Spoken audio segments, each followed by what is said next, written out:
A todos. Bienvenidos al segundo encuentro del webinar de pared abdominal organizado por la Asociación de Residentes de Cirugía de Córdoba, con la coparticipación de la Asociación Argentina de Hernias y de la Asociación de Residentes de Argentina, de Cirugía General. Primero que nada, en el Día de los Residentes queríamos hacer un saludo extendido a todos los residentes en su día. Y van a ver en el flyer que está en nuestras redes sociales, vamos a subir el webinar de tanto ayer como hoy, al canal de YouTube para que lo puedan ver los que no pudieron ver ni acceder ayer de forma diferida el webinar.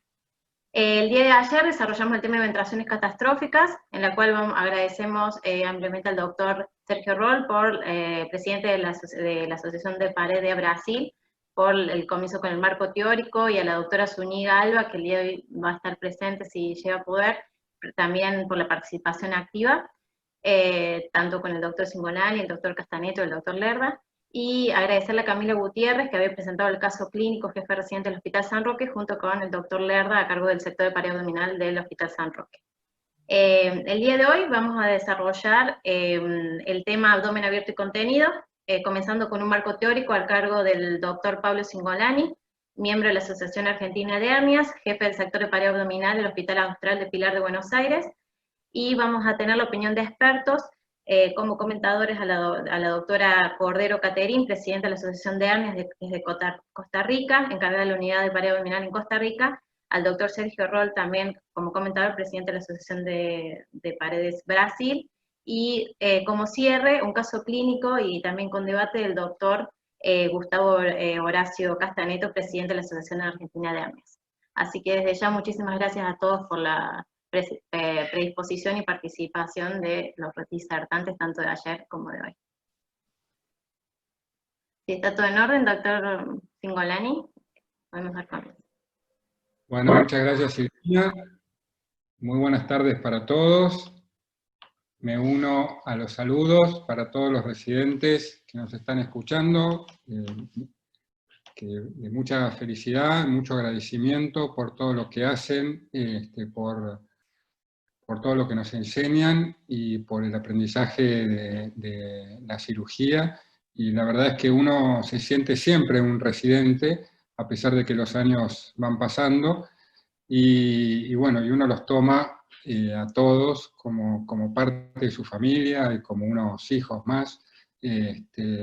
Así que bueno, agradecerles y que espero que no se aburran mucho con esta charla y puedan rápido seguir festejando. Así que si me permiten, voy a compartir la pantalla. Ahí vamos.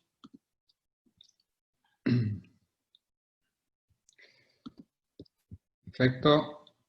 Muy bien. Bueno, entonces el tema que vamos a abordar hoy es un poco el manejo del abdomen abierto y contenido. Digamos, como introducción, yo diría que el abdomen abierto y contenido es una herramienta terapéutica efectiva ante situaciones no ordinarias, principalmente en el manejo de las urgencias abdominales. Como ayer un poco esbozamos, es mandatorio saber cuándo hacerlo y dónde realizarlo, porque es algo que tiene una alta morbilidad. El objetivo del abdomen abierto y contenido es aumentar intencionalmente el volumen de la cavidad abdominal a expensas del continente, previniendo y tratando el síndrome compartimental por un lado, o permitiendo el abordaje quirúrgico en etapas. Entonces, estos van a ser un poquito los objetivos de la charla de hoy: definir qué es el abdomen abierto y contenido, hacer una pequeña reseña histórica, sus indicaciones, que creo que es una cosa muy importante, que vamos a tratar de ver si podemos lograr entre todos juntos verla, algunas clasificaciones, como la clasificación de York, que es una clasificación que unifica un poco los abdómenes abiertos y contenidos, las técnicas de cierre temporal o cierre dinámico, cierre transitorio del abdomen abierto y contenido, las ventajas y desventajas de esta técnica, y les voy a mostrar un poquito la experiencia que tuvimos acá en el Hospital Austral en los últimos años con este tipo de pacientes. Entonces, por definición, la Sociedad Mundial del Síndrome Compartimental definió que el abdomen abierto y contenido es el abdomen que requiere de un cierre abdominal temporal debido a que las fascias y la piel no pueden cerrarse luego una laparotomía. Entonces, refiriéndose a aquel abdomen cuyo defecto en la pared abdominal deja expuestas vísceras abdominales. Un poco iniciamos con las indicaciones, que después podemos hacia el final repasarlas bien, pero básicamente cuando uno habla de abdomen abierto y contenido, debe referirse como indicaciones a cirugías del control del daño relacionadas a traumatismos abdominales severos. En el síndrome compartimental es una herramienta que se utiliza bastante frecuentemente. La sepsis abdominal severa y las peritonitis difusas, que algo esbozamos ayer, pero que es muy importante saber en qué casos. La patología vascular, la patología isquémica, como una segunda mirada, y es controvertida la indicación de la hipertensión intracraneal refractaria. Las complicaciones del abdomen abierto y contenido, obviamente, es la pérdida de líquidos y proteínas, la potencial formación de fístulas y, en tercer lugar, la retracción muscular abdominal. ¿Se escucha bien? Perfecto, sí, sí. Bueno, haciendo un poquito de historia, pareciera que la historia... Sí, doctor, se escucha perfecto. Muy bien. Haciendo un poquito de historia, pareciera que la historia del abdomen abierto y contenido ya nace digamos, hacia la década pasada, hacia el siglo pasado, donde Andrew McCosh describe por primera vez lo que sería hoy para nosotros el abdomen abierto y contenido. Después, Ogilvy hace algunas modificaciones, Usher empieza a utilizar las mallas, Steinberg utiliza, digamos, hace toda una recuperación del abdomen abierto y contenido en sepsis abdominal. Todos conocen la experiencia del doctor Borraes en Bogotá, la técnica de Teichmann, y después aparecen estos sistemas actuales de presión negativa, como el VAC y el Aptera, ya en la última década, en las últimas décadas. Fíjense que acá apareciera una publicación de Andrew McCosh, en donde, referida a las complicaciones tardías de las heridas de guerra, en donde utilizaban como tratamiento del abdomen abierto y contenido en las peritonitis generalizadas. ¿Sí? Básicamente la historia comienza con la colocación de compresas dentro de la cavidad abdominal sobre las vísceras y tratando de aproximar la herida abdominal. Entonces, una herida parcialmente cerrada, ellos pensaban, lógicamente, que permitía el drenaje de las secreciones peritoneales. En su descripción, tratan 43 pacientes por sepsis abdominal y fíjense con la elevadísima mortalidad de este trabajo.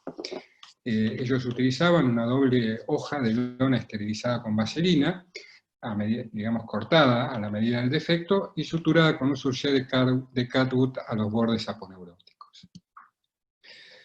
Después sigue la historia y aparecen las primeras descripciones con la utilización de una malla de Marlex, de manera o supraponeurótica o de manera de puente, que fue descrita por Francis Usher, haciendo un análisis de unos 500 casos. Y después tenemos a la descripción que hace el doctor Steinberg, también en la descripción del abdomen abierto y contenido, donde mediante una incisión paramediana se lava y serena la cavidad, y ya dejan desde la primera descripción en la colocación de pack de gasas dentro de la cavidad abdominal. Fíjense que en esta experiencia de Steinberg, él ponía puntos transaponeuróticos con el sentido, con el objetivo de mantener el pack en posición. Se hacían respiraciones cada 48-72 horas y se retiraban las gasas y se procedía al cierre de la pared abdominal. Y después tenemos la experiencia del doctor Borraes, que fíjense que esta es una técnica que fue utilizada por primera vez durante su residencia, creo que él era residente de segundo o tercer año, cuando en una tercera reoperación por un estallido hepático, por un traumatismo abdominal severo, empiezan a colocar este tipo de bolsas plásticas para las reexploraciones en los abdómenes abiertos. Él tiene una experiencia enorme, hay varias publicaciones de él, imagínense acá en esta publicación, en total de pacientes de 1.200 casos, que él ha hecho infinidad de casos más. Entonces, y después incluso en el año 2008 describe una modificación de su técnica. También apareció una descripción de Wolfgang Teichmann con digamos, de este tipo de bolsas plásticas con una especie de cierre abdominal. Fíjense que como un cierre que fijado, digamos, es una bolsa con un cierre que es fijado a la aponeurosis y que es abierto este cierre con cada una de las reexploraciones. Y después aparecen los que ya nosotros conocemos, los sistemas de vacío y compactación, los sistemas de presión negativa, lo que todos conocemos como lo que sería el VAC, ¿no es cierto? Que es, digamos, la colocación de films que permiten mantener un abdomen abierto y contenido a presión negativa. Y la historia termina en esta última herramienta que tenemos, que es la que tratamos de usar ahora siempre que la tengamos disponible, cuyo nombre es Aptera, que a diferencia del VAC permite un mejor manejo de los fluidos y de los líquidos y reexploraciones abdominales más sencillas hasta el cierre definitivo.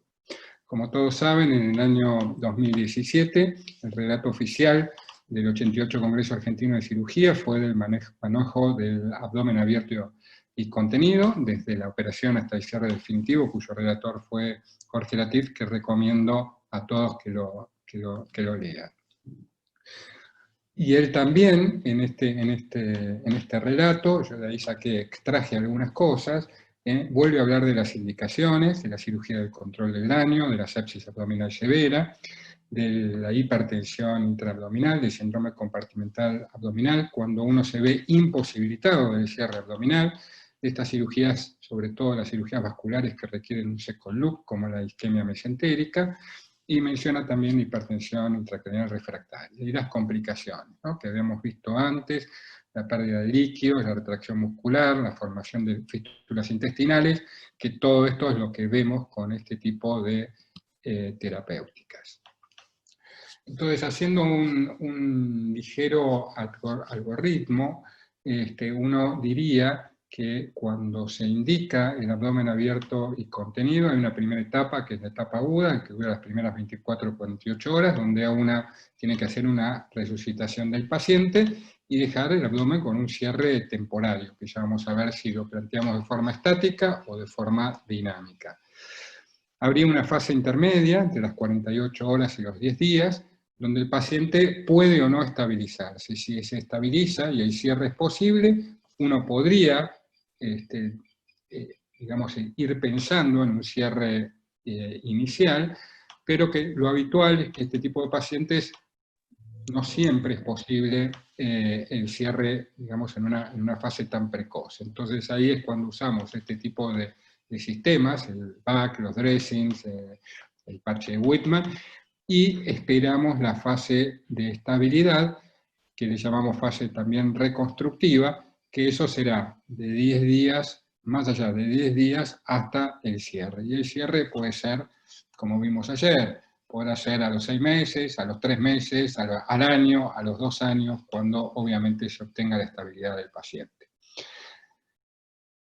Podemos, por un lado, en la fase reconstructiva, esta que aparece hacia el 10º día, tomar el camino hacia el cierre definitivo, o continuar con un proceso de evolución hacia promoviendo la granulación, y así hasta la formación de una eventración tardía. Esto es un poco para explicar estas fases, la fase aguda, las primeras 24 o 48 horas, el paciente obviamente son los pacientes que pasan a terapia intensiva, se hace una especial cuidado del medio interno, de su temperatura, la reposición electrolítica, la corrección de la tríada de la muerte, coagulopatía, acidosis, hipotermia. En general son pacientes que quedan en ARM y a los cuales tenemos que hacer una medición de la presión intraabdominal. Como hemos visto, la fase intermedia, donde se empiezan a retirar estos packing abdominales, donde hay menor riesgo de síndrome compartimental, donde se intenta la corrección de la tríada, y sin sepsis, bueno, ahí ya podemos iniciar o ver si este paciente puede ir a UCR temprano. Y ya después de la fase tardía, lógicamente, porque llegamos a esta cuando las características del paciente no son óptimas, entonces mejorando la condición generalizada del paciente, uno puede llegar a esta fase tardía que, como dijimos, dependerá mucho de su evolución clínica. El abdomen abierto y contenido también, como todos ustedes saben, y se mencionó, es una herramienta para el control del daño, ¿no?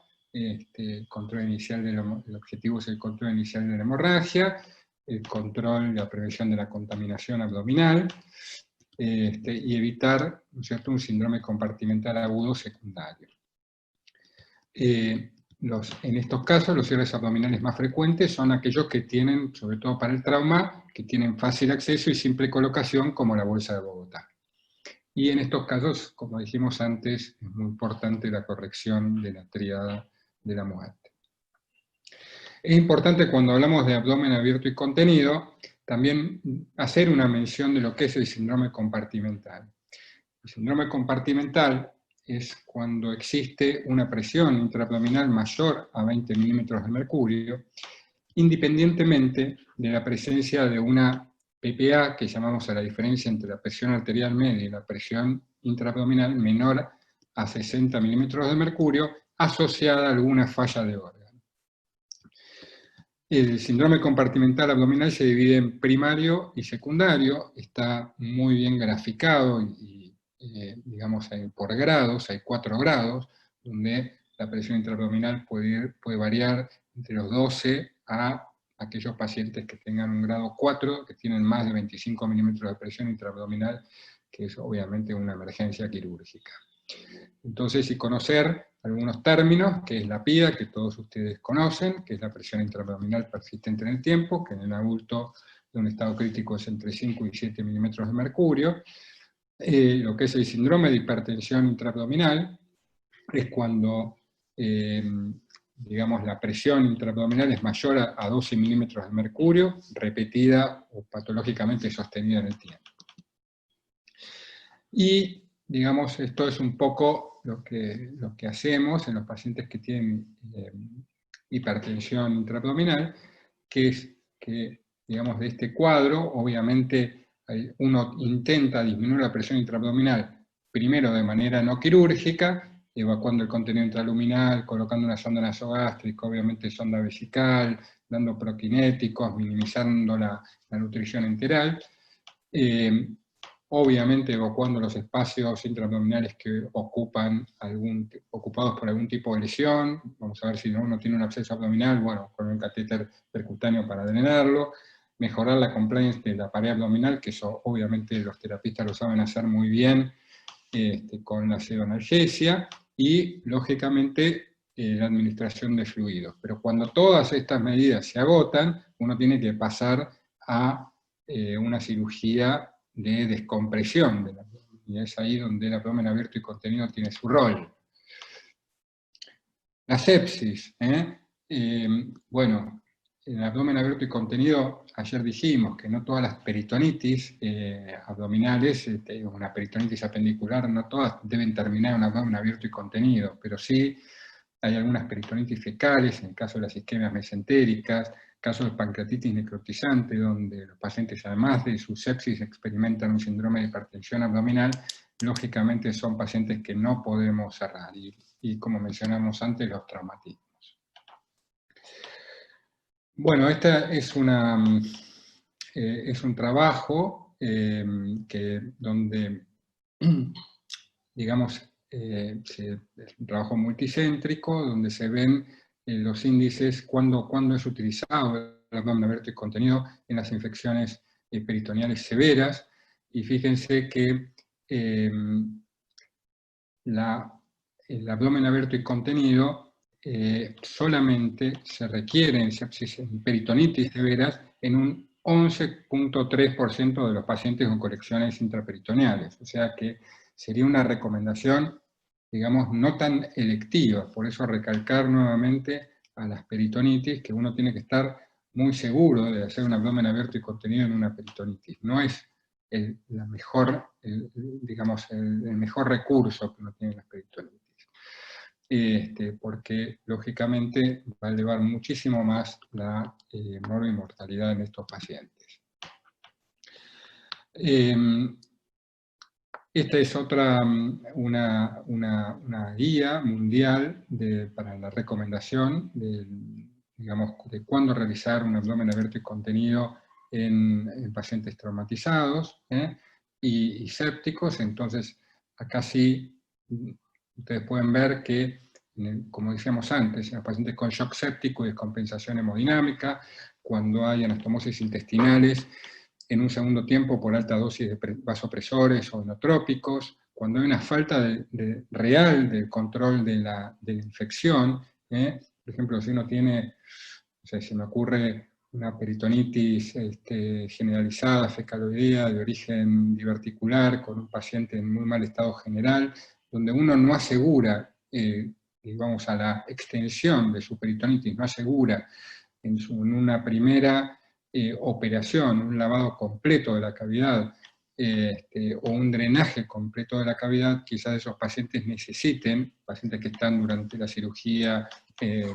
digamos que uno ve que el anestesiólogo está con mucho movimiento, dando inotrópicos o drogas vasoactivas, muy inestable, bueno, esos son pacientes que uno deberá considerar para un abdomen abierto y contenido.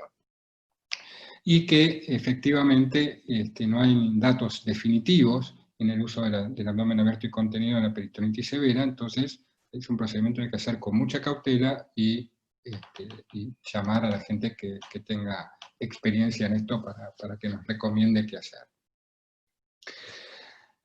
Hay una clasificación que apareció, si no mal recuerdo, en el año 2009-2010, World Journal of Surgery, que es la clasificación de York, que clasifica el abdomen abierto y contenido en 4, y básicamente son aquellos pacientes, porque no todos los pacientes que le dejamos el abdomen abierto evolucionan de la misma manera. Notablemente, y ahora en la época esta que nos toca vivir, que hemos operado y hemos hecho abdómenes abiertos de contenido en pacientes con COVID, por ejemplo, nos llama mucho la atención que los pacientes no hacen una sola adherencia. Tenemos un paciente internado ahora que vino con un hemoperitoneo, en fin, sufrió un traumatismo y además es COVID positivo, pero creo que lleva 3 semanas en terapia intensiva y no ha hecho. Hoy le sacamos de nuevo para lavarlo el VAC y no ha hecho una sola adherencia. Entonces, hay pacientes que tienen comportamientos diferentes. Y York aprovecha esto, clasificándolos como aquellos pacientes que tienen un abdomen abierto y contenido limpio, sin demasiadas adherencias, aquellos que es el 1A, el 1B, que son de la misma manera, pero ya están contaminados y sin adherencias, hasta el estadio 4, que son aquellos que consiguen un abdomen abierto y contenido congelado, frisado, con muchas adherencias. Fijaos que es muy difícil, que es muy difícil lavar estos pacientes, es bastante frecuente que se generen a veces fístulas intestinales por pequeñas curaciones que a veces uno les tiene que hacer. Esta clasificación, en el año 2009 que se hizo, fue modificada por York en el año 2016, y les recomiendo que la tengan a mano para ver algunos detalles. Bueno, con respecto al cierre temporal abdominal, habíamos dicho que hay como cierres dinámicos y cierres estáticos. Entonces, el cierre temporal se define como todo aquel procedimiento que, utilizando tejidos propios del paciente, material protésico u otros dispositivos, sirve para lograr el cierre transitorio de una laparotomía. Esta foto de las pinzas es un poco vieja, creo que todos las hemos tenido porque nos han sorprendido, siempre aparece en algún libro y ya ni recuerdo dónde la tomé, pero bueno, no es demasiado linda, pero evidentemente en algunos casos esto ha sido un recurso para el cirujano, ¿no? ¿Qué es lo que uno quiere lograr con el cierre temporal abdominal? Bueno, proteger el contenido de la defecación, la visceración y las lesiones externas, obviamente proteger la piel y la fascia de la isquemia y la retracción y la infección, minimizar también la pérdida de domicilio abdominal, es muy difícil el manejo en terapia intensiva de un paciente que se viscera todos los días, permitir de forma controlada la salida de líquido y detritus, que eso permite, si uno conoce bien lo que sale, logra adecuar lógicamente toda la terapéutica para saber cuáles son los requerimientos del paciente y de su medio interno. Previene de alguna manera la formación de adherencias y fístulas, aunque a veces las provoca, y lógicamente prevenir un síndrome compartimental abdominal y el síndrome de hipertensión intraabdominal. Lógicamente permite una exploración fácil y rápida, y uno lo que intenta es facilitar el cierre definitivo. Entonces, por cierre abdominal temporario tenemos un cierre que puede considerarse estático y otro cierre que se considera dinámico. Ya vimos algunas cosas que hacíamos antes, los puntos, la bolsa de Bogotá, las mallas y la VAC, pero ahora tenemos la posibilidad de contar con algún tipo de cierre abdominal temporario, que llamamos dinámico, con algunos de estos sistemas de presión negativa, entre ellos el ABRA, utilizar el ABRA más VAC, el VAC más la protracción facial, o el Aptera, como les estuve mencionando. Y bueno, la bolsa de Bogotá, que todos conocen, que bueno, consiste en la sutura de una bolsa de plástico, básicamente a los bordes de la herida quirúrgica. Como dijimos, fue descrita por Horace en el 2008.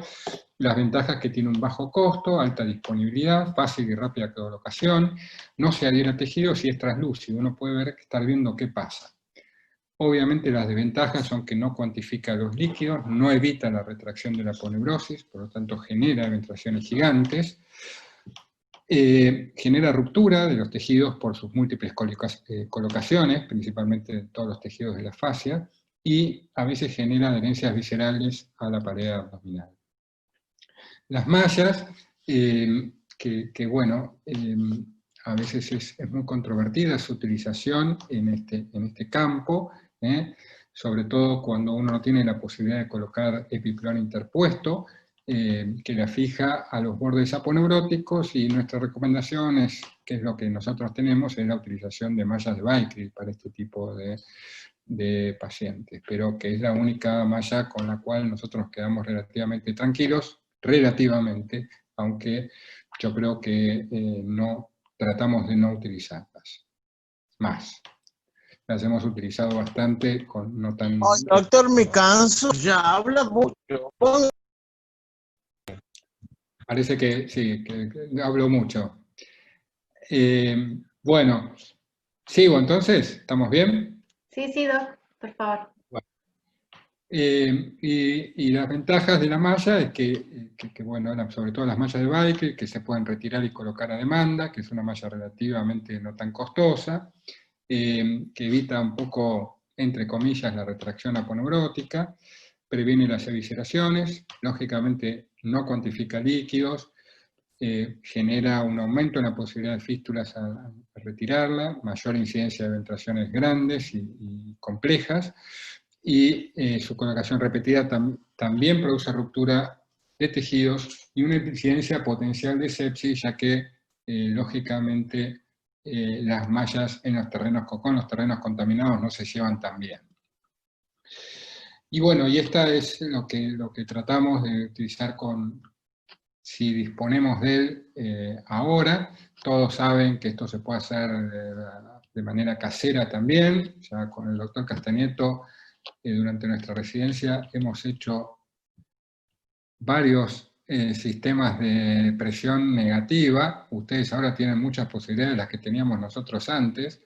A veces Gustavo cableaba desde la terapia intensiva, trayendo aspiración central a todas las habitaciones del hospital para que para que pueda tener aspiración para estos sistemas. Entonces, en otras épocas era muy difícil. Pero ahora esto se hace mucho más sencillo. Entonces, con estos sistemas, que tienen una lámina antiadherente, fenestrada, con esponjas, utilizar apósitos de esponja, una lámina adhesiva, aplique de succión, bueno, con contact y algunas cosas caseras se puede hacer muy bien.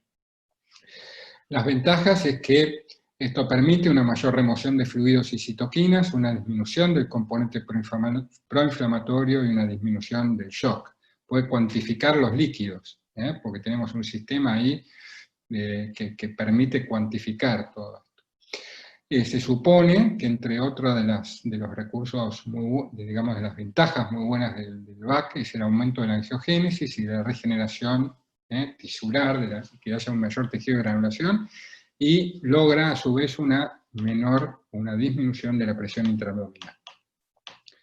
La desventaja, que provoca un aumento de la rigidez de la pared, aumenta la incidencia de abdómenes así congelados, y en contacto directo con las vísceras, obviamente también tenemos que tener mucho cuidado con las fístulas. Bueno, algunos trabajos sobre el VAC. Como conclusión de estos trabajos, el VAC permite un mayor cierre de la pared abdominal primario y una mejor planificación de alimentación programada para un cierre tardío. El parche de Whitman, que consiste, eso es algo muy bueno, es algo más dinámico, que hemos tenido muy poquito acceso, que consiste en la sutura de 2 hojas de una malla de polipropileno que hace como un efecto de velcro. Entonces es algo dinámico, algo que permite ir mirando muy bien lo que pasa en el abdomen, pero también lo va cerrando, va medializando la línea media. También permite exploraciones múltiples, el control de la aproximación gradual de los bordes aponeuróticos y logra mayores cierres primarios tardíos. Bueno, no cuantifica líquidos, es de baja accesibilidad, acá en nuestro país es muy difícil de conseguir, y obviamente al aumentar un poco la tensión de la pared, tiene un riesgo potencial de hipertensión intraabdominal. Este es otro sistema que consiste en la colocación de puntos tractores a lo largo de toda la pared, se llama ABRA, que es básicamente se combina con un VAC, que lógicamente al combinarlo con el VAC permite, además de que uno puede explorar muchas veces al paciente, controlar la cantidad de líquidos que se pierde y lógicamente la cantidad o la tasa de cierres primarios es muy superior con este sistema. Y por último tenemos el Aptera, que esta es otra herramienta que se dispone en la actualidad, que bueno, es el más costoso de todos, pero que nosotros tratamos de insistir en nuestros pacientes, que no son tantos, afortunadamente, a tratar de sacarlos del quirófano con esto, que es lo que nos ha permitido un mejor manejo de los líquidos y un mejor manejo de las reoperaciones. El Aptera permite tiene como pseudópodos que permite un drenaje muy bueno de toda la cavidad abdominal, porque a través de esos pseudópodos se va, aspirando líquido y detritus. También es muy fácil de colocar y es un recurso que en general en nuestro servicio siempre tenemos alguno guardado para alguna noche que algún paciente lo requiera. Bueno, este es un estudio que compara la Aptera con drésis abdominales. Obviamente, hay mucha ventaja con respecto a la Aptera y la utilización del dressing, ya sea en cuanto al cierre definitivo, como a la formación de fístulas enteroatmosféricas. ¿Y qué dicen las guías internacionales sobre qué técnica utilizar en el abdomen abierto y contenido? Bueno, efectivamente, si bien son recomendaciones que no tienen demasiado peso, hay una baja calidad de evidencia, todas las guías recomiendan la utilización de este tipo de herramientas, de este tipo de cosas que estuvimos viendo que ayudan al cierre definitivo de la pared y ayudan a mantener una buena aspiración de los líquidos intraabdominales. En estas guías, digamos, yo creo que las bajas recomendaciones, porque la cantidad de casos publicados todavía no son importantes, también hay una gran heterogeneidad en las indicaciones, es muy difícil hacer recomendaciones con esto porque no todo el mundo tiene esta posibilidad de utilizar herramientas de presión negativa y realizar trabajos con esto es sumamente complejo. Pero lo cierto es que acá encontramos una de por qué creo que es importante esta clasificación de York, porque hay fuerte recomendación que en aquellos pacientes que no generen tantas adherencias, tratar de utilizar algún tipo de cierre temporario cierre dinámico de la pared abdominal, porque esos pacientes del grupo 1 o del grupo 2 de la clasificación de York se van a ver beneficiados con un cierre temporario más temprano, y eso es mucho mejor para los pacientes. Muy bien, entonces también que eso quedaría como una fuerte recomendación a aquellos pacientes de grado 1 y 2 a tratar de usar un cierre dinámico de la pared.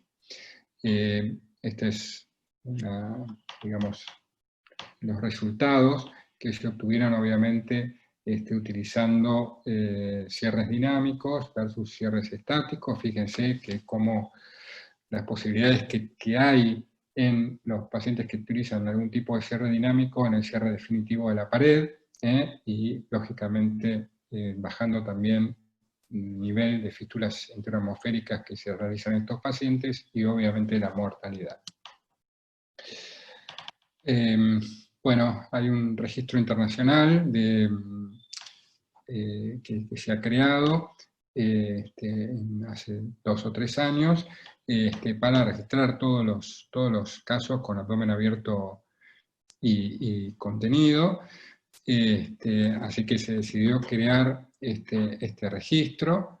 Ahí se juntaron casi 400 casos, ahí pueden ver cuál ha sido la mortalidad de este registro. Fíjense la elevada cantidad de pacientes que lograron el cierre definitivo. Bueno, hubo un 38% tuvieron complicaciones, y el cierre más utilizado fue que acá están de nuevo, de este mismo trabajo, cuáles fueron sus indicaciones, que fue todas las que estuvimos comentando, cuáles fueron los eventos negativos que tuvieron con la utilización de diferentes técnicas, como el BAC, el parche Whitman, las herramientas de presión negativa como el BAC. Lo mismo en pacientes traumatizados. Y acá llegamos a la experiencia que tuvimos del año 2007 a la actualidad en el Hospital Austral, que hemos tratado 37 pacientes con una edad promedio de 53 años, 65% de los pacientes eran hombres, obviamente el 94% fueron de terapia intensiva, los días promedio, urgencias, los días promedio de terapia intensiva fueron de casi 24 días, con un promedio de internación de aproximadamente un mes. Nuestra mortalidad fue de 56%, tuvimos 10.8% de fístulas, el número de lavados promedio es de casi 2 lavados por paciente, y los métodos utilizados con control de fluidos fue en estos pacientes del 32.4. Y esto fue lo que hicimos. Fíjense cómo fuimos cambiando. ahí están las causas y los pacientes que tuvimos. Control del daño 7 pacientes, síndrome compartimental abdominal 8 pacientes, sepsis 18, fallo en el cierre 4. En muchos utilizamos bolsa de Bogotá, en otros hemos utilizado las mallas de Bicryl, y últimamente estamos utilizando los métodos estos, como les mencioné, de la Aptera. Estas fueron las técnicas utilizadas. Fíjense, nosotros también somos un hospital que nos cuesta, sobre todo años atrás, donde era muy dificultosa y no teníamos esta terapia vacío al alcance, así que utilizamos muchas bolsas de Bogotá. Entonces, como conclusión, yo diría que el abdomen abierto y contenido es una técnica con claros beneficios en la cirugía del control del daño, en el tratamiento del síndrome compartimental abdominal, luego de la falla del tratamiento médico. Y debe indicarse en cuadros sépticos abdominales, en los casos en que uno no pueda controlar la fuente de infección o tenga tiempo o riesgo de desarrollar un síndrome compartimental abdominal. El cierre temporal abdominal perfecto no existe y debe adecuarse a cada situación. El cirujano debe enfocar todos sus esfuerzos en mantener un abdomen libre de adherencias y tratar de lograr un cierre progresivo en cada nueva revisión. Y para evitar las posibles complicaciones, uno debe intentar lograr el cierre de la cavidad lo más rápido posible. La técnica de terapia combinada con presión negativa y tracción dinámica es la que nosotros creemos tiene menor morbilidad y mayor tasa de cierre temprano. Y como se mencionaba en todos estos trabajos, necesitamos más estudios prospectivos para poder mejorar el grado de evidencia existente en la bibliografía, pero repito que es muy difícil por el bajo número de pacientes, la heterogeneidad que hay y la dificultad de randomizar estos procedimientos. Así que bueno, estos son los pacientitos que le dejamos al doctor Castañeto para que nos arregle, y bueno, yo les agradezco mucho, y bueno, estoy dispuesto a las preguntas que todos quieran hacer. Muchísimas gracias. Muchísimas gracias, doctor, la verdad impecable. Doctor Castañeto, doctor Ron, ¿quieren hacer un comentario? La doctora Cordero también.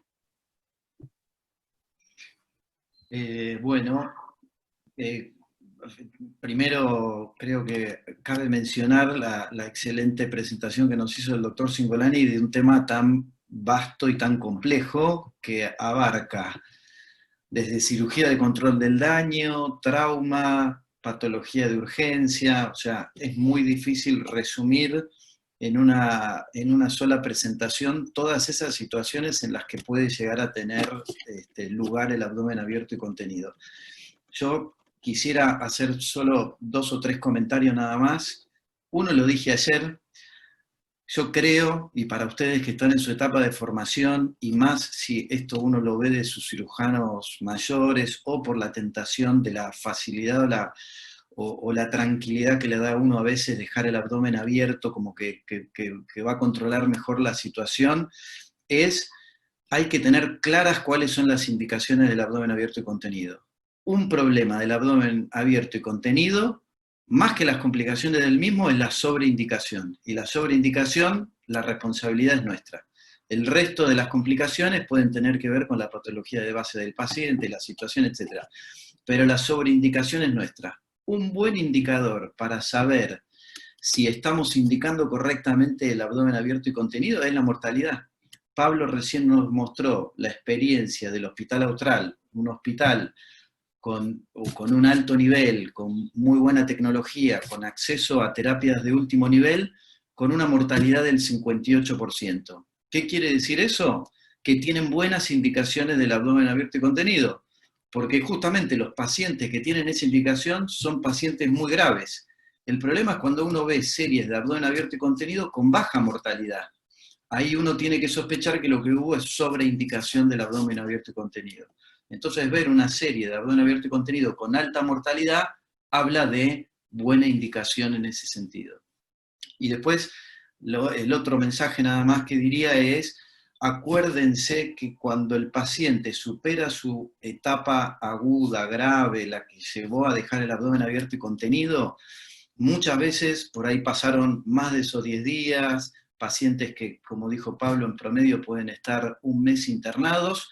En general, tanto el paciente como uno lo que quiere es terminar con ese paciente, que se vaya a su casa, no verlo por un tiempo, el paciente está cansado de vernos a nosotros, y sin embargo, y ahora después en el caso que vamos a ver, y también creo que tiene que ver con el que se presentó ayer, lo que termina pasando cuando ese paciente se va a su casa sin la pared abdominal cerrada o resuelta, es que ni los cirujanos que estuvieron involucrados en el tratamiento tienen ganas de volver a operarlo, ni el paciente tiene muchas ganas, y muchas veces eso hace que este paciente demore su tratamiento definitivo de la pared, y terminamos viendo esas eventraciones que nos mostró Pablo al final de su presentación.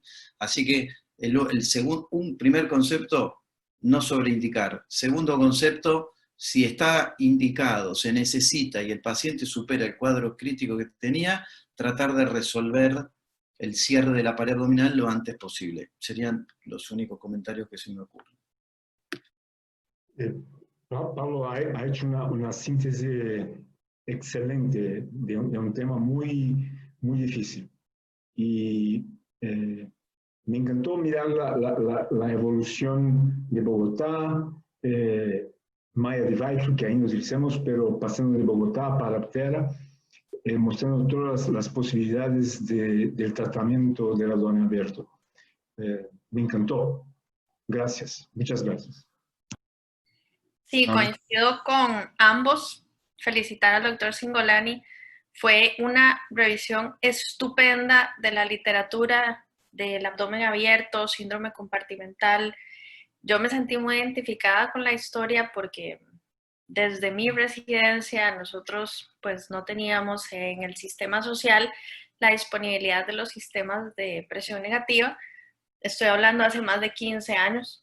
Con el tiempo ya en la seguridad social hemos tenido la opción de contar con estos sistemas, pero este paso por el tiempo que usted ha descrito es algo que nosotros hemos vivido en carne propia.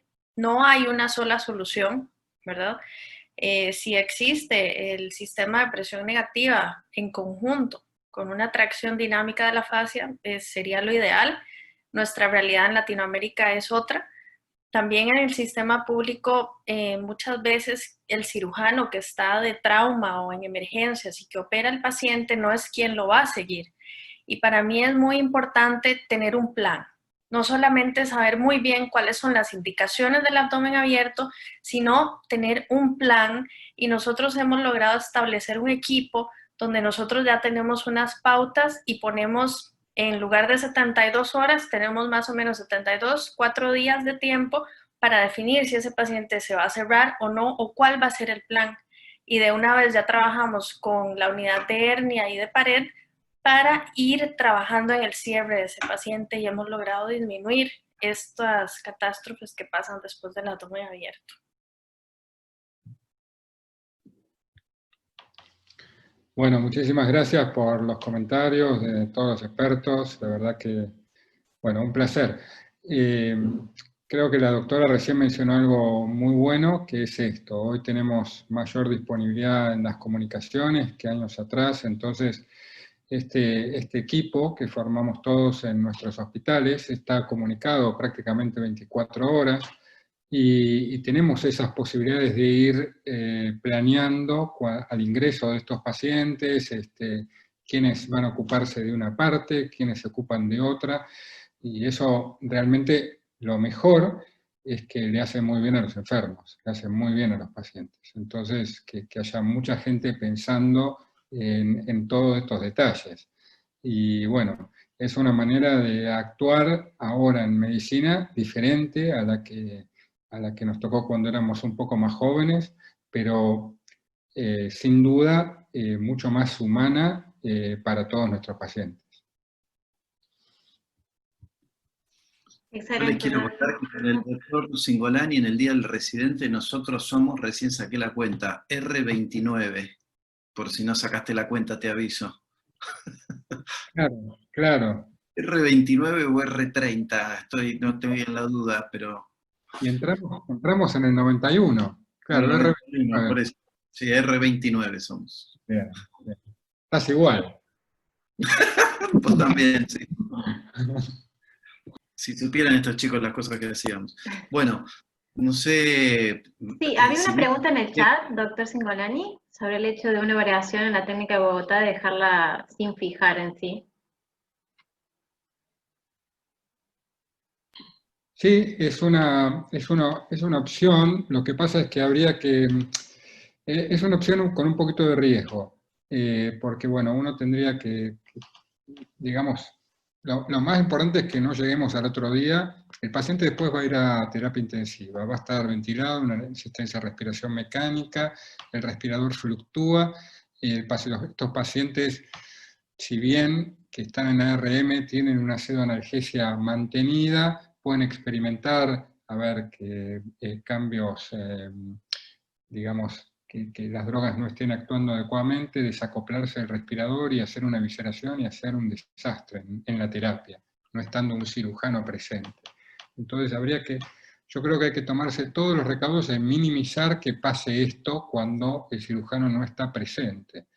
Entiendo, y creo que alguna vez lo he practicado, en colocar una bolsa más grande, ¿no es cierto?, que abrace todas las vísceras abdominales, pero es riesgoso, es riesgoso. Entonces, yo recomiendo que hacer algún tipo de puntos de fijación aponeuróticos como el doctor Borrades describió. Perfecto, muchísimas gracias. Doctor Castaneto, ¿quiere que sigamos con el caso clínico? Si no hay ninguna pregunta más. Está habilitado el chat, cualquier duda. Bueno, yo voy preparando, si quieren, para hacer alguna pregunta, y ahora yo tendría que compartir, ¿no?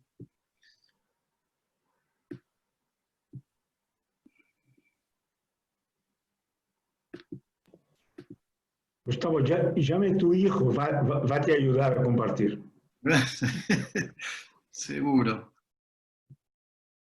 Después te voy a contar lo que es la pre y cómo es que se hace una pre virtual. ¿Se ve ahí? ¿Se escucha el micrófono?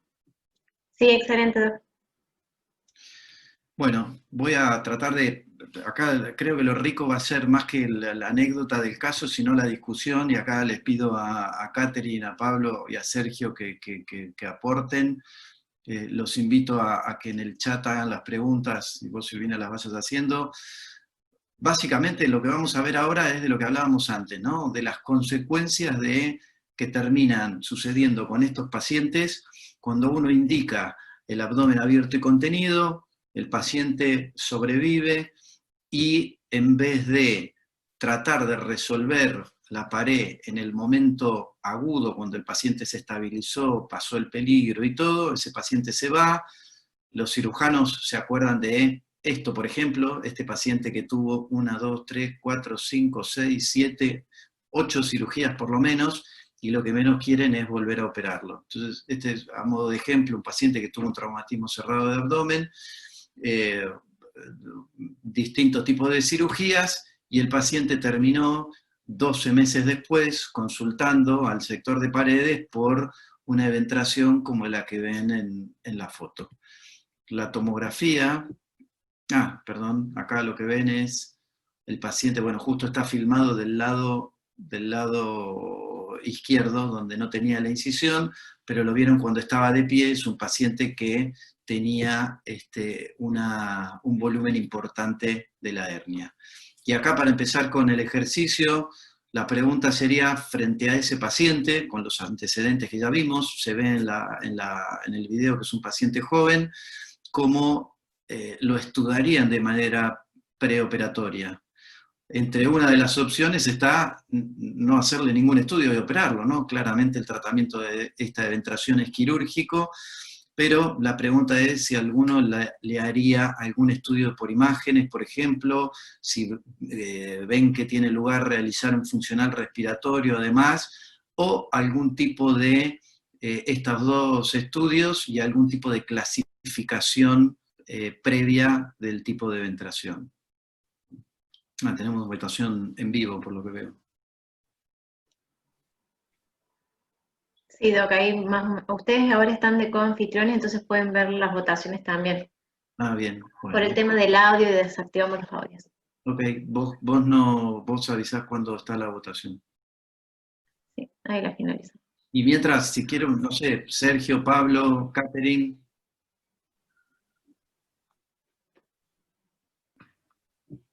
Ahí están compartidos los resultados, Doc. Bueno, me importa mucho, creo que valioso para todos, la opinión de ustedes. Sergio, Pablo, Catherine. No, me parece eso, avaliar el paciente, como hablamos ayer, antes de definir qué vamos a hacer, avaliar el paciente y la característica de la hernia, las comorbilidades, la parte respiratoria es esencial en un paciente como eso.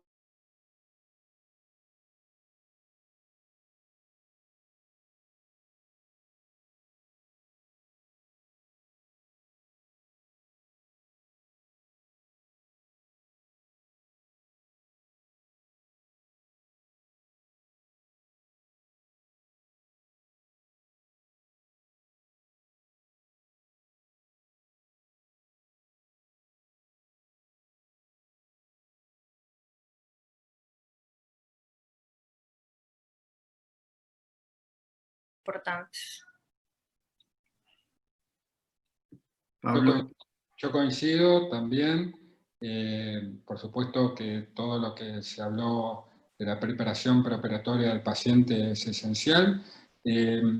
Quisiera ver, lo que más me preocupa es la tomografía computada, porque esta es una herida difícil de resolver, porque no es una herida mediana, es una herida bisubcostal, son eventraciones muy complejas, donde seguramente hay sección muscular, y bueno, y la verdad que es todo un desafío este tipo de eventraciones. Bueno, sigo. Por suerte, nosotros hicimos todo lo que ustedes consideraron correcto, tanto los chicos como ustedes, y hicimos, a ver, le hicimos un score. Nosotros utilizamos, no sé si todos lo conocen, pero si no, les recomiendo. Este es un score que se hace a través de una aplicación que uno la puede bajar en el teléfono. Está basada en un trabajo publicado por Todd Henniford, basado en una serie de pacientes retrospectiva. Hicieron un score de predicción de probabilidad de complicaciones para eventraciones complejas. En este paciente, bueno, ahí tienen algunas de las cosas que uno considera, pero nos daba que el paciente tenía un riesgo de complicaciones postoperatorias del 63%. Uno puede pensar, bueno, ¿para qué me sirve saber la probabilidad de complicaciones que puede tener el paciente? Nosotros, en los pacientes que tienen este tipo de eventraciones, se lo hacemos sistemáticamente, porque poder decirle y compartir con el paciente de una manera lo más objetiva posible lo que tiene por delante de la cirugía, podemos a veces sobreestimar cuando queremos desalentar al paciente para que se opere, decirle que el riesgo es demasiado grande para este tipo de cirugía y llevarlo a pensar de no operarse. Eso creo que desde el punto de vista ético es cuestionable. Imagínense, este es un chico joven que lo condenamos, si no lo operamos, a convivir con esa eventración que seguramente iba a progresar.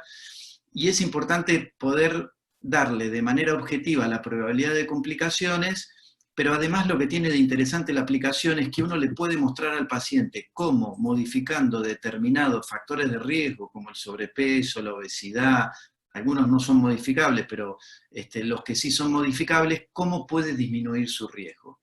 Y después llegar al momento, nosotros lo hacemos sistemáticamente, lo dejamos registrado en la historia clínica y en el consentimiento informado. Después, la tomografía, como mencionó Pablo, esta es una eventración compleja porque, como ven, hay prácticamente falta de pared abdominal directamente, y es una eventración que está pegada al reborde costal. Recién por debajo del ombligo empezamos a tener pared completa. La voy a pasar de vuelta para por ahí detenerme en la parte en la que se ve bien. Si ustedes se fijan, acá ya tenemos reborde costal, de este lado tenemos los músculos laterales del abdomen, pero después no tenemos más nada. No hay rectos, estos son los músculos laterales del abdomen del lado derecho, el recto derecho prácticamente destruido, recuerden que tenía una incisión de Kocher y en Mercedes-Benz, así que ese recto está seccionado, y del otro lado vemos un pequeño muñón rectal y los músculos laterales del lado izquierdo conservados. Así que hicimos el funcional respiratorio, hicimos el score, tenemos la tomografía. La siguiente pregunta es si realizarían algún tipo de preparación preoperatoria, por ahí mientras que, bueno, se puede poner la votación, es si le harían neumoperitoneo preoperatorio. Ayer se habló de la toxina botulínica, la combinación de los dos, o ninguna preparación y operarlo directamente.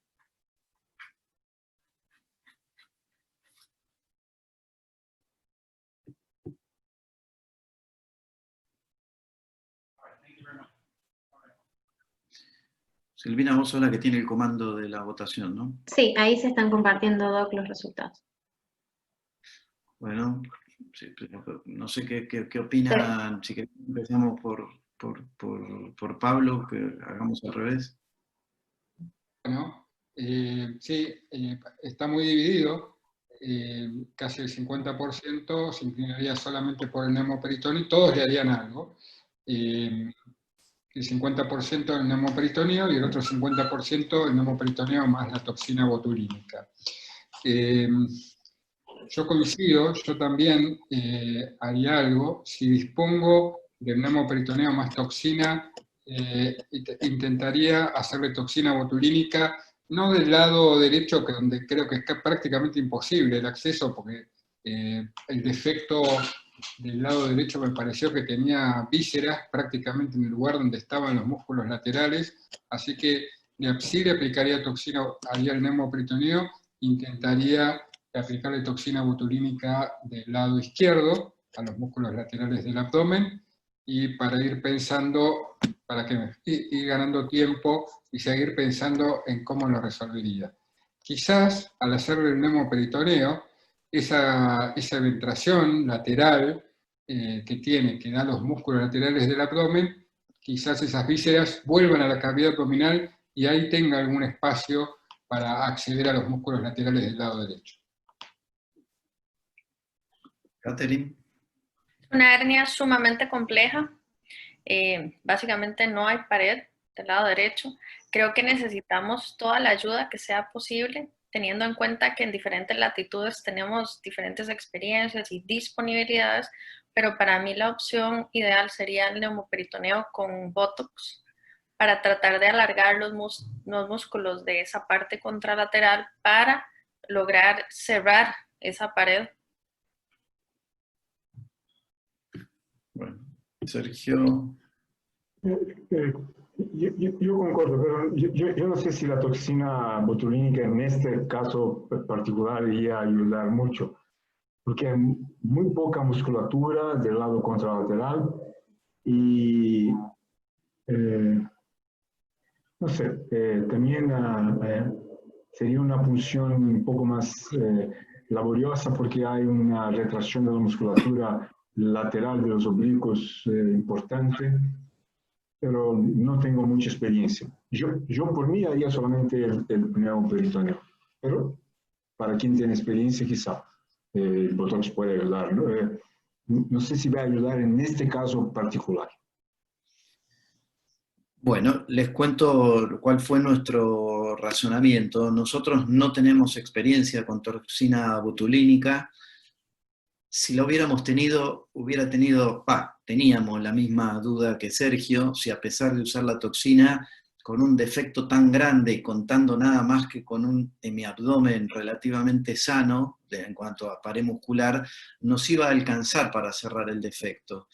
Entonces, sí estábamos seguros que el neumoperitoneo nos iba a ayudar, no sé si a generar una cavidad como para reducir el contenido, pero como vieron, esto como era producto de un abdomen abierto y contenido tardío, o sea, de una evisceración contenida, el riesgo de lesión visceral creíamos que era importante. Y ese es otro punto que tenemos que tener en cuenta.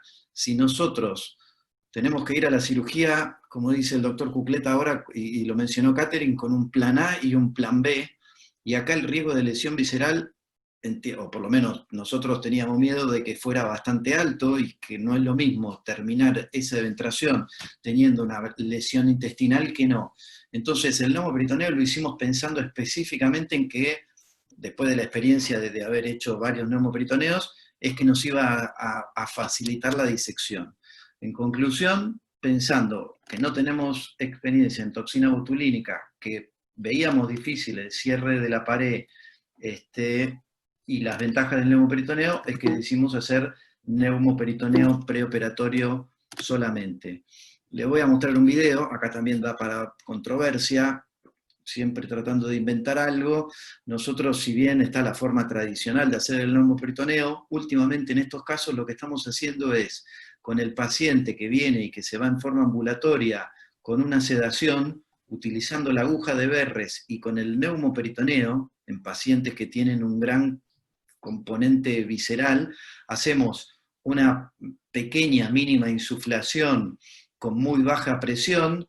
Una vez que logramos generar un espacio, confirmamos que la aguja esté libre en la cavidad, pasamos contraste, y una vez que confirmamos que la aguja no está dentro de la víscera, por medio de una técnica del Seldinger, colocamos un catéter, en este caso una vía central. Ya estando ahí en el quirófano y con el neumoperitoneo, con el paciente, vuelvo a repetir, con una sedación, le insuflamos un poquitito más de aire hasta que el paciente expresa su disconfort, y ahí nos detenemos. Recuerden que acá hay una diferencia con respecto a hacer el neumoperitoneo tradicional, como lo hacemos con jeringas, con buló, con lo que sea. Acá no estamos inyectando aire, sino que estamos inyectando CO2. Una de las cosas que tiene el CO2, porque esto lo hacemos solo en la etapa inicial para colocar el catéter y para hacer esa breve insuflación, primera insuflación, porque el CO2 se absorbe mucho más rápido que el aire. Entonces, este paciente después le damos de alta el mismo día y lo citamos y hacemos distintas sesiones en lo que lo vamos insuflando. En este caso lo hicimos durante un mes, acá lo tienen al paciente con el neumoperitoneo realizado prácticamente en el preoperatorio, y les voy a mostrar también, ahí tienen el catéter. También era difícil decidir dónde poner el catéter, por eso optamos por esta alternativa muy poco ortodoxa, reconozco, para hacer el neumoperitoneo, pero nos fue bien, ya tenemos varios casos hechos, y acá les voy a compartir la tomografía del paciente con el neumoperitoneo.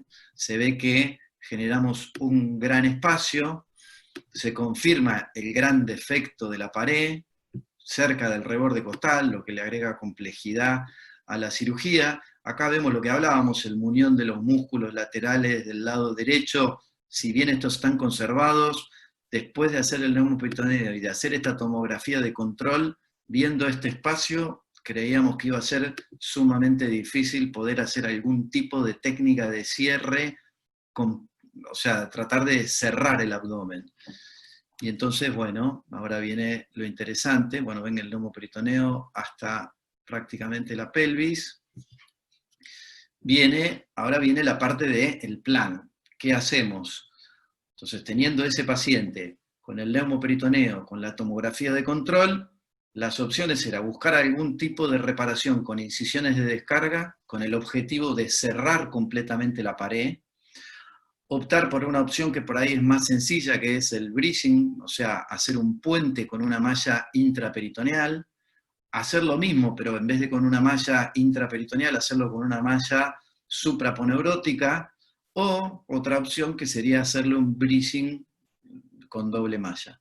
El bridging, mientras que botan, les recuerdo, es como hacer un parche, digamos, ¿no? Donde uno pone una malla que obviamente sobrepase el diámetro del defecto, la puede poner por encima, la puede poner por debajo. Ahora seguramente Catherine, Sergio y Pablo nos van a decir las ventajas de ponerla arriba o de ponerla abajo, ponerla intraperitoneal o ponerla supraponeurótica. Bueno, no sé, cuando Silvina diga está la votación, y los dejo a ellos que opinen a ver cuál sería su plan A. Doc, mientras votan, hay una pregunta en el chat que consultan por el hecho de cómo gestionan a través de las obras sociales el hecho de entrar el paciente al quirófano para la colocación de CO2, ¿no? O sea, con la sedación. Bien, es una buena pregunta. Nosotros estamos en un hospital privado, pero que atiende obra social. Así que sí, no es, pero esto lo hacemos en forma ambulatoria, o sea, sin internación. El paciente lo único que hacemos después de hacer el hemoperitoneo es dejarlo en una sala de recuperación, 2 horas, que se recupere de la sedación y lo mandamos de alta. Así que no requiere, primero que no requiere insumos en particular, simplemente como vieron el set de vía central, y es una cirugía ambulatoria, o sea, a los fines administrativos es como hacer un quiste sebáceo, por ejemplo. Perfecto. Ahí ya está compartido los resultados. Si el doctor Roll quiere hacer un comentario mientras tanto. Sí. Yo iría preparado con una malla de contacto visceral, una malla que protege la adherencia, una malla de polipropileno normal. Yo pensé del lado izquierdo hacer un TAR, una separación posterior de componentes, y tratar de disecar el máximo del lado derecho que puedo para arreglar, ancorar la malla separadora de tejido. Y ahí trato de no cerrar mucho, en algunos casos, depende mucho de qué vamos a encontrar. Trato de hacer un poco una puente de aponeurose supra y infra, o solamente infra en este caso, y ahí la opción de colocar la otra malla sobre el defecto que no cerramos, me parece que sería una opción, pero eso va a depender mucho que vamos a encontrar en el intraoperatorio, pero yo iría preparado para eso. Yo quería, buenas tardes a todos, no los había saludado.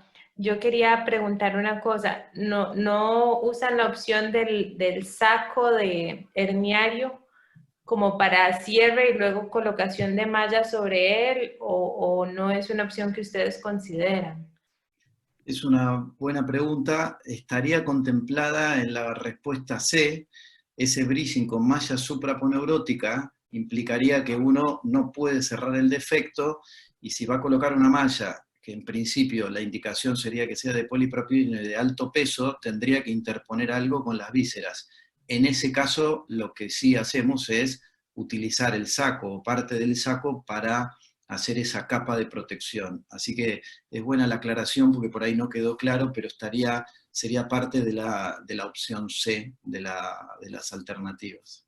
Con respecto a las opciones que tenemos, a mí el bridging no me gusta, y hablando de opción A, opción B, yo me inclino más por un TAR del lado izquierdo, como dice el doctor Roll, pero en este caso, hace un mes aproximadamente tuvimos un caso muy similar. La clasificación, según la clasificación del European Hernia Society, era muy similar a este caso, con la diferencia que la paciente tenía un índice de masa corporal un poquito más alto.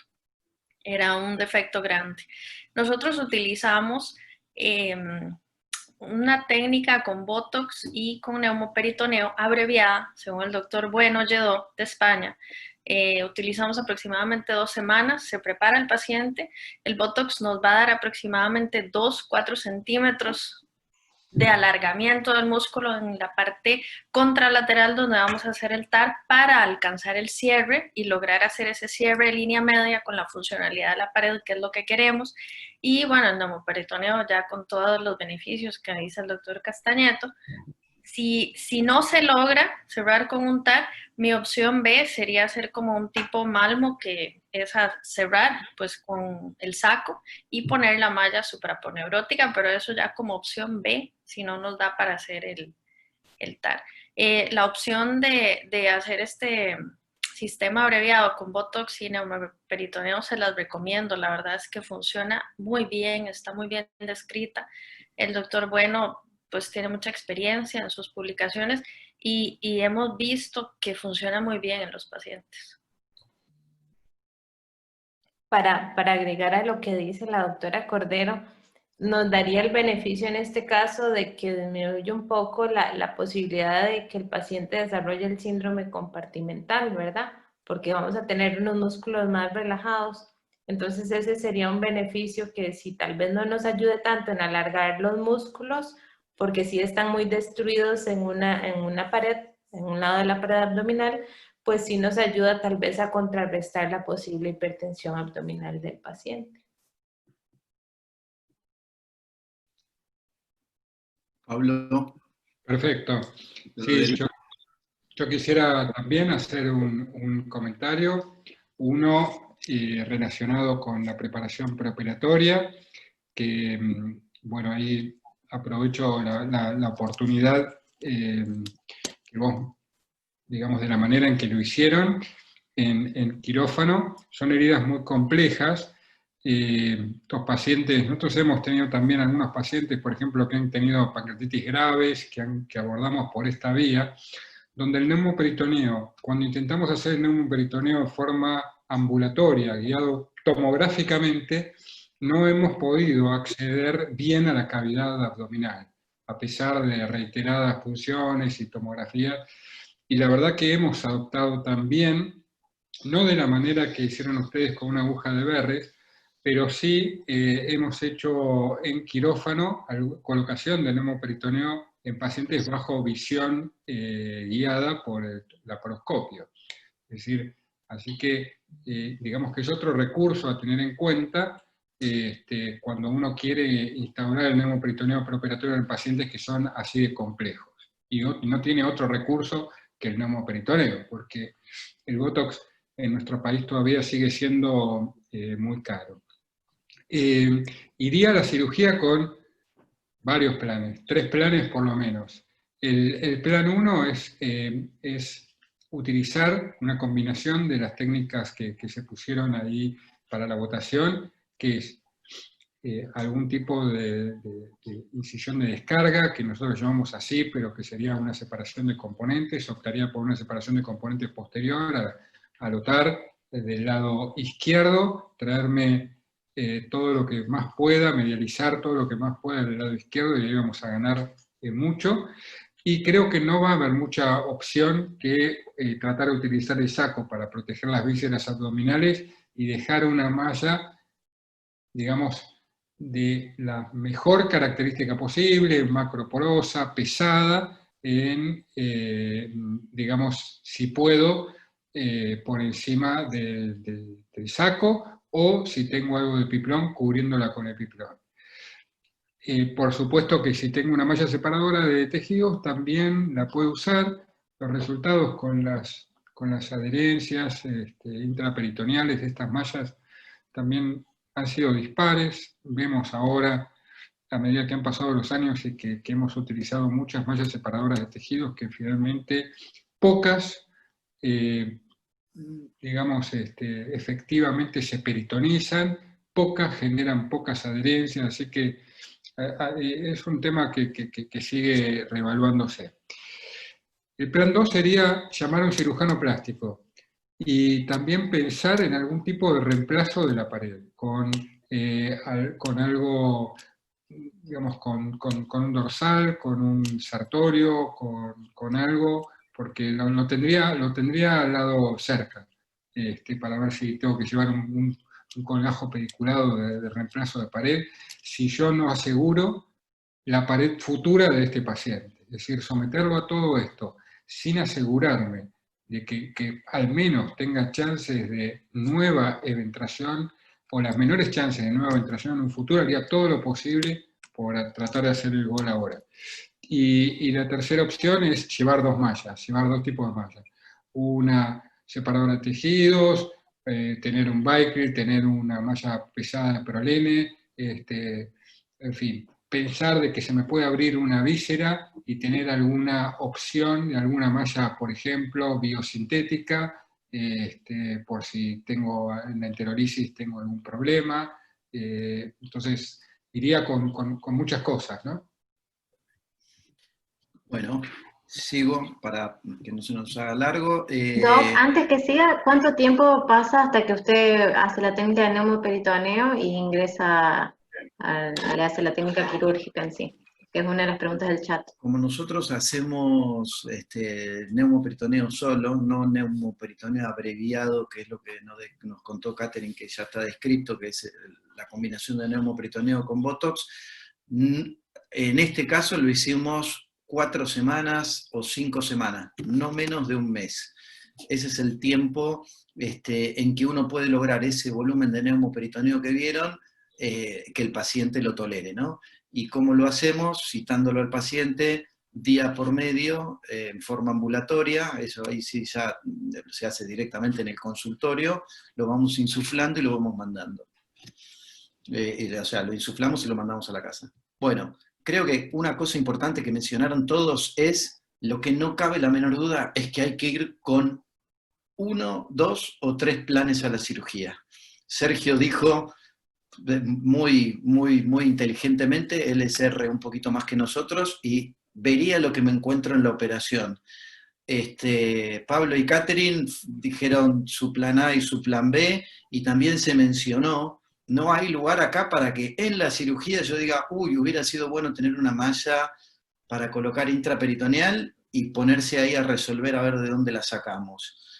Ah, bueno, se me rompió el intestino, ahora a ver qué hago. Lo que claramente hay que ir con todos los escenarios posibles y ir así. Con esa intención fuimos, nosotros íbamos a ver si había posibilidad, siempre la primera opción iba a ser tratar de cerrar el orificio, ese era el plan A, lo veíamos muy difícil, aún haciendo una técnica de separación de componentes o de cualquier tipo, un TAR, un anterior, lo que sea, lo que le veíamos de dificultad, que es lo que le voy a mostrar que encontramos en la operación, es la proximidad del reborde costal. Acá estamos viendo cómo resecamos la cicatriz previa, conservamos el saco porque no sabíamos si lo íbamos a tener que usar. Acá ven cuando abrimos y se vacía el neumoperitoneo.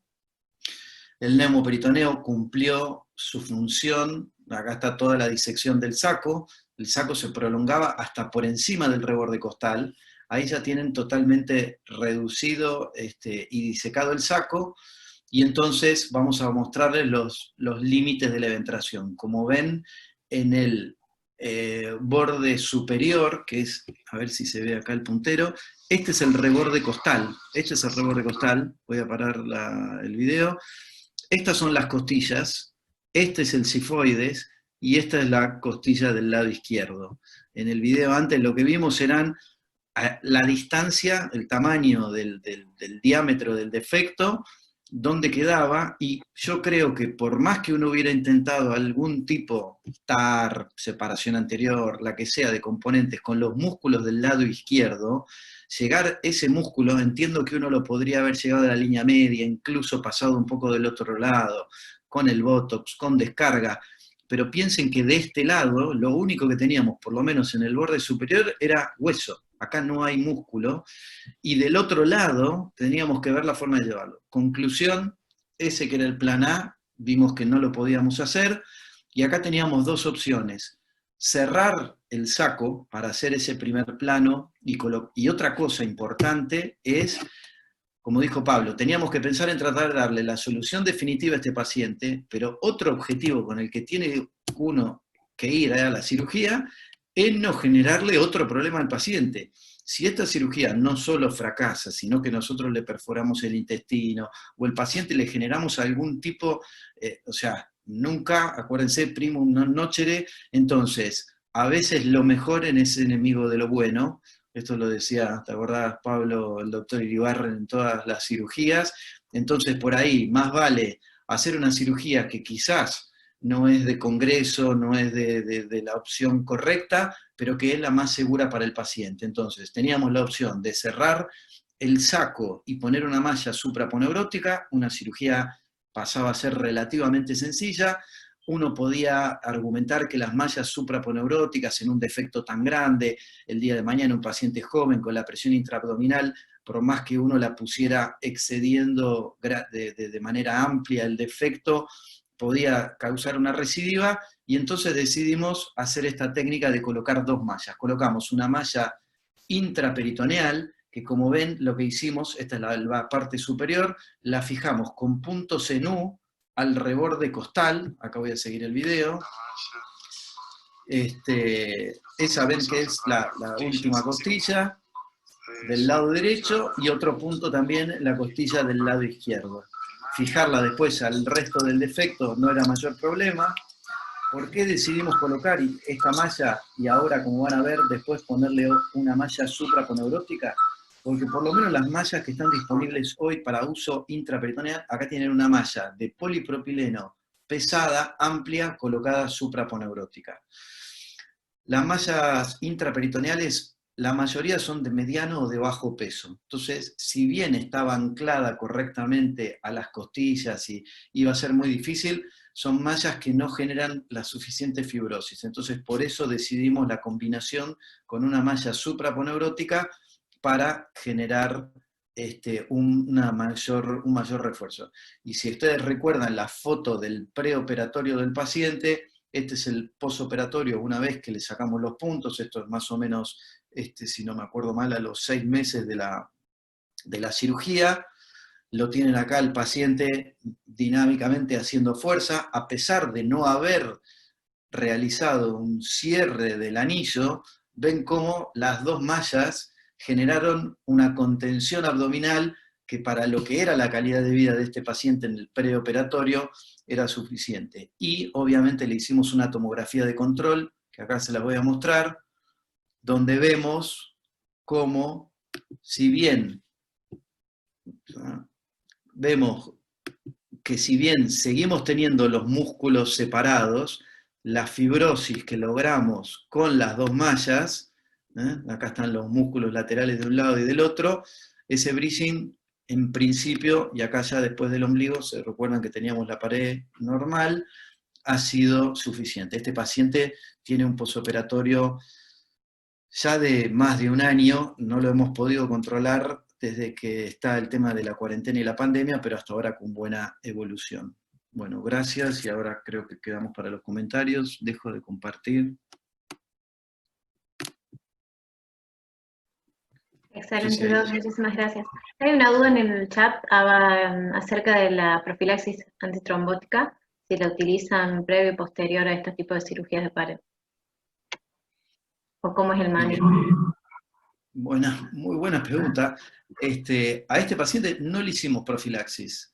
Primero, porque era un paciente joven. Segundo, no tenía factores de riesgo. Tercero, nosotros estimulamos la movilización precoz de estos pacientes. Este paciente al día siguiente estaba levantado yendo al baño, entonces consideramos que no tenía factores de riesgo como para justificar la profilaxis. Pero creo que es una muy buena pregunta. La misma eventración en un paciente añoso con alguna comorbilidad o que no se iba a poder movilizar de inmediato en el posoperatorio, creo que habría que haberlo considerado. No sé qué opinan, si están de acuerdo. Sí, claro. En pacientes de riesgo nosotros lo utilizamos, claro. En el caso que te comenté, nosotros le usamos anticoagulación con heparina de bajo peso molecular y se le da ambulatorio también a la paciente, por lo menos para 1 mes después de la cirugía, dependiendo de las comorbilidades que tenga. Esta opción del sándwich, nosotros la llamamos del sándwich, sería la opción C de mis opciones, principalmente porque, bueno, tuve la experiencia de hace poco que tuvimos un caso similar, y el año pasado tuvimos un caso también muy difícil con Adriana, que vino acá, y poco a poco me convenció, digamos, de que hacer el TAR contralateral y cerrar, o hacer el bridge con el saco y poner la malla, pues les iba bastante bien la funcionalidad. Y no sé cómo te fue con el seroma, con el tema de malla con malla, que a veces a la gente le preocupa también, pero en manos expertas esta técnica, pues evidentemente el paciente va a estar bien y su calidad de vida va a mejorar, que es lo que queremos sin agregarle morbilidad. Sin duda este era un candidato a ser un seroma, obviamente. Creo que más que manos, creo que más que una cuestión del cirujano, entró en el porcentaje que no hacen seromas, pero la verdad es que con el colgajo dermocutáneo que tenía y la gran disección con la malla supraponeurótica, era totalmente esperable tener un seroma. La verdad que creo que fue fue suerte que no lo hizo. Si lo hubiera hecho, nosotros hacemos un manejo conservador del seroma, tratamos de no punzarlos. Sabemos que si lo punzamos, ok, lo evacuamos, el paciente se queda más tranquilo, pero el seroma se vuelve a formar, y nosotros no somos partidarios de punzarlo, porque el seroma en general, cuando el paciente cicatrizó bien la herida, es un seroma estéril, y a veces uno termina infectando el seroma, y ahí sí que tenemos un problema. Pero bueno, en este caso, la verdad que tuvimos suerte y no hizo seroma, a pesar de que tenía grandes chances, ¿no? Excelente. El éxito no se discute. No. Puede hablar, Caterina.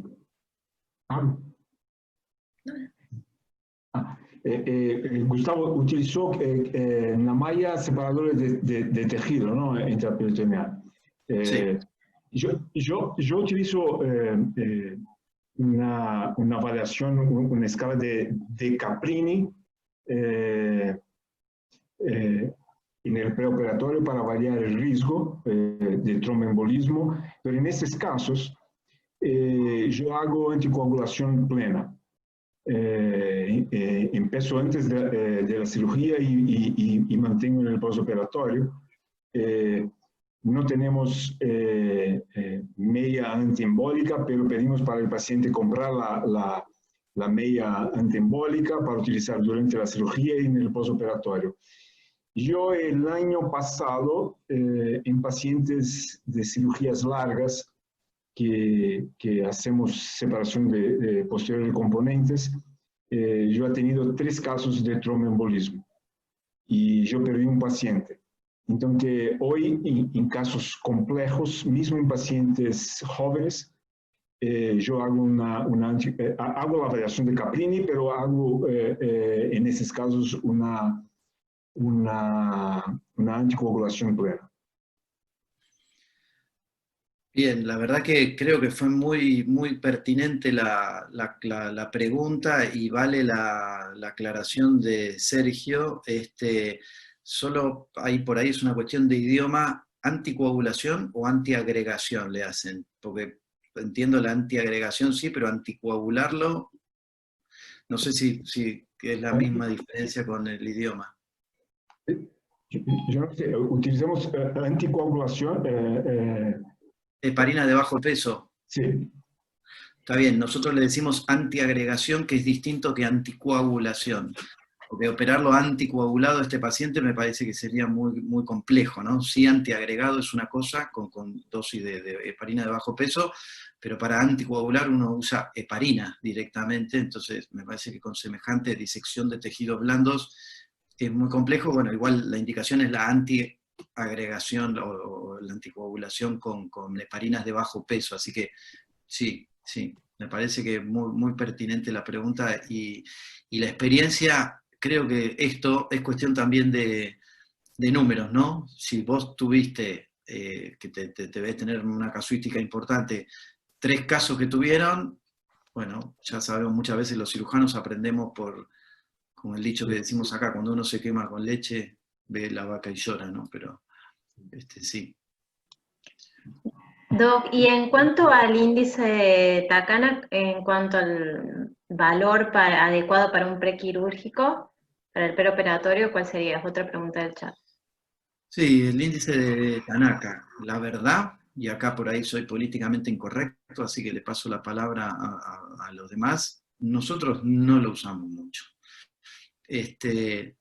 Porque después la realidad es que los hallazgos intraoperatorios no necesariamente coinciden con la evaluación preoperatoria. Además, el índice Tanaka hay que hacerlo con gente que tiene experiencia, con gente de diagnóstico por imágenes. No es una cosa que uno la pueda hacer con la regla midiendo ahí en la foto de la tomografía. la verdad que nosotros no lo utilizamos sistemáticamente, sino que nos vamos con distintos planes en casos como cirugías complejas de esta, y nos basamos en los hallazgos intraoperatorios.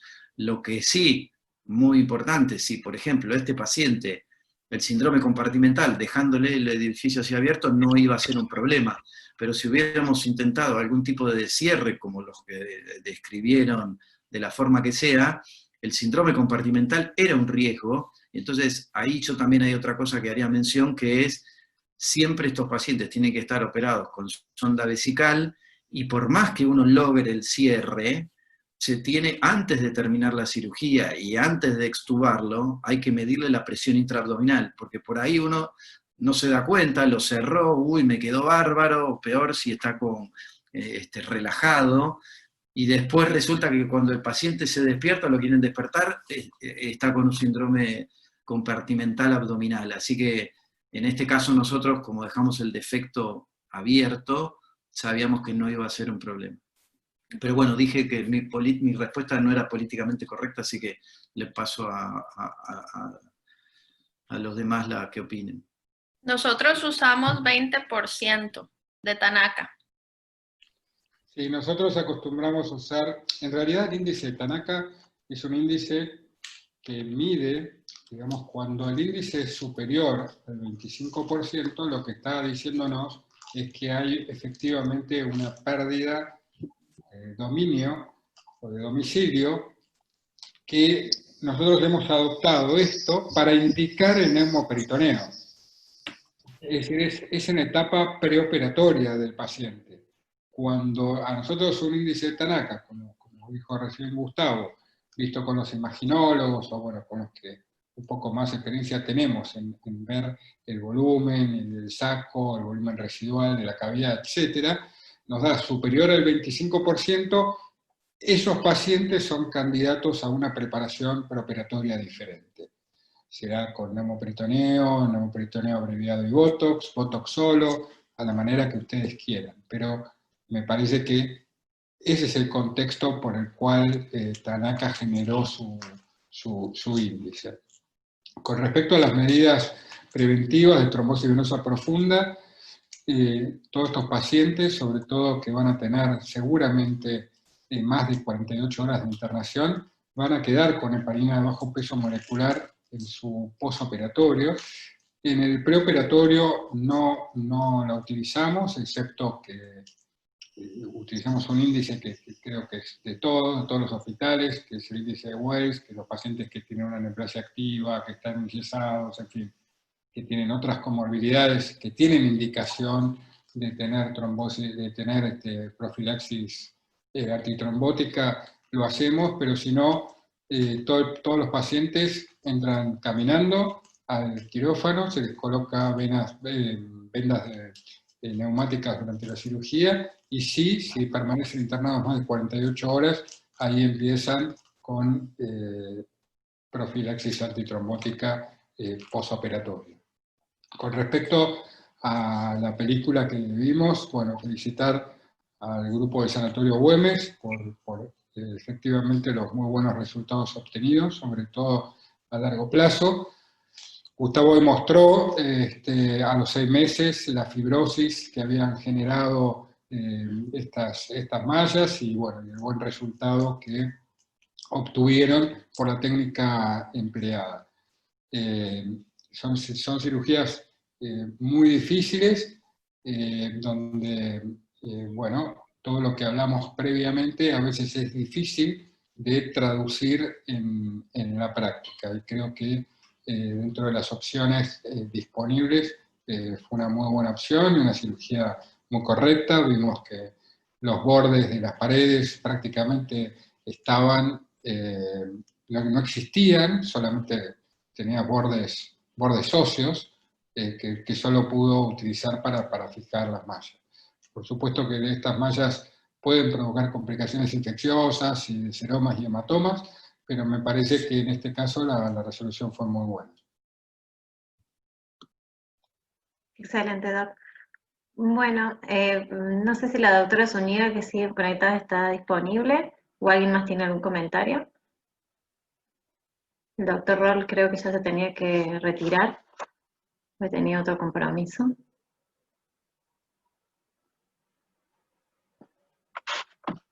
Bueno, el doctor Castañeto quiere hacer una última, como un cierre. Fue el pilar de nuestra organización de hoy también. Bien, yo nada, para despedirme, primero felicitarlos a ustedes por organizar la actividad. Sé que tienen el apoyo de Fabián allá, así que bueno, es importante tener a alguien con experiencia que les dé una mano, cuentan con nosotros. Agradecer a Catherine, a la doctora Zúñiga. Sergio, sí, me estaba escribiendo que tenía que retirarse. Agradece, les manda saludos a todos, y bueno, y también al doctor Cingolani, que como les dije, era mi compañero de residencia, y somos R29, así que en el Día de los Residentes, de mi parte, les mando un abrazo y los felicito, y les doy la palabra a ellos para que los saluden. Bueno, muy bien, muchas gracias. La verdad que son las 8 menos cuarto. Bueno, ya llevamos casi 2 horas, muy lindo encuentro. Son sensaciones raras, ¿no? Porque uno, nada, quisiera siempre en estos momentos estar más cerca, ver bien las caras de quienes nos escuchan. Pero bueno, aprovecho una vez más para todos los residentes, felicitarlos, felicitar a los que seguimos siendo también residentes de por vida, y bueno, un tiempo muy lindo de aprendizaje que disfruté mucho esta tarde con todos ustedes. Así que un gran abrazo para todos y que terminen muy bien las noches, y saludos para las familias. Yo quisiera felicitarlos por la coordinación, por la exposición de los casos y la organización también. Los felicito. Es un tema apasionante y se expuso de una manera magistral. El caso muy interesante, muy bien escogido. Son opciones realmente muy interesantes, y ya cuando uno tiene tiempo en la práctica son muy valiosas. Todas las opciones que estamos valorando, las decisiones y estas discusiones son realmente las que más enseñan para estos chicos que están pues iniciándose en este campo y la carrera quirúrgica. Y agradecerles que nos tomen en cuenta. Alba también tuvo que retirarse, tenía un compromiso, pero muchísimas gracias. Bueno, desde ya a todos los disertantes y expertos, muchísimas gracias, la verdad que fue encantadora la sesión. Al doctor Castañeto, la doctora Cordero, al doctor Cingolani, la doctora Zúñiga, y bueno, al doctor Fabián Lerda, que nos ha estado ayudando desde acá de Córdoba con la presentación de casos con Camila. Agradecer a la Asociación de Hernias también, que nos ayudó todo con la difusión, y a la Asociación Argentina de Residentes de Cirugía General, que estuvieron también al lado nuestro acompañándonos con todo esto, y a Fede, gracias por todo el sostén a nivel también web que nos ha estado acompañando. Así Queremos escuchar a Fabián también. También que salió el doc. A ver qué dice Fabián, ¿cómo anda? Nos quedó prometiendo un chiste cordobés. Cierto. Pablo, bueno, primero agradecerle a la Asociación Argentina de Hernias, a todo el apoyo que tenemos constantemente por todas nuestras inquietudes y locuras que tenemos aquí en Córdoba. Gracias Gustavo, gracias Pablo, a la doctora Catalín Cordero, al doctor Sergio Roll, que son nuestros amigos, y siempre que le pedimos ellos participan y nos apoyan. Así que muchas gracias. También felicitar a las asociaciones de residentes en la Argentina y la de Córdoba por semejante esfuerzo, y realmente uno se siente satisfecho de haber logrado este objetivo. Felicitaciones nuevamente para ustedes. Y acá en Córdoba tenemos en el centro de Córdoba una calle peatonal, y un periodista del noticiero del canal de aquí Córdoba se encuentra y le preguntan a la señora anciana, viejita, le dice: señora, ¿usted qué opina que los curas se casen? La mujer lo mira y le dice: ¿y si se quieren? Muy bueno. Pero bien, Pablo, yo me había olvidado. Me parece que buen cierre. Quería agradecerle también al doctor Roll, porque no lo vi al doctor Roll recién conectado, y por eso no dije, pero inmensas gracias, pues estuvo siempre activo, permanente contacto también, así que excelente, gracias a todos, impecable la sesión. Va a estar todo subido en las redes, así que después lo van a poder subir, ir viendo de manera diferida a YouTube. Bueno, desde ya muchas gracias, hasta luego. Chao, gracias. Felicitaciones a todos. Chao, muchas gracias. Chao Silvina, chao Fabián, Gustavo, nos vemos. Hasta la próxima. Hasta luego, gracias. Chao, gracias. Nos vemos. Chao, Catherine, ya nos vamos a encontrar. Chao, Gustavo. Chao, Caterín. Chao, Catherine. Chao, hasta luego. Silvina. Muchas gracias. Chao, hasta luego, muchísimas Chao, gracias chao. a todos. Chicos.